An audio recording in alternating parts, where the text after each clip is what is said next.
লোকে বলে আমার নাকি, লোকে বলে আমার নাকি কন্যা রাশি, তাদের কেমনে বুঝায় আমি গালপি আসি, তাদের কেমনে বুঝায় আমি গালপি আসি।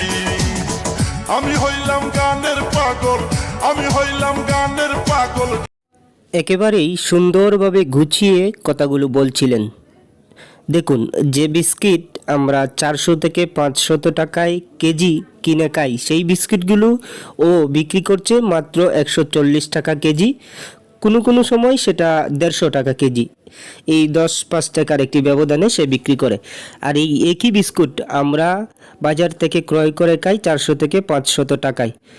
শুধু পার্থক্যটা এখানেই, সেই বিস্কিটগুলোতে রঙিন একটি প্যাকেটের আবরণ থাকে, আর ওর এই বিস্কিটগুলোতে সেই আবরণটুকু নেই।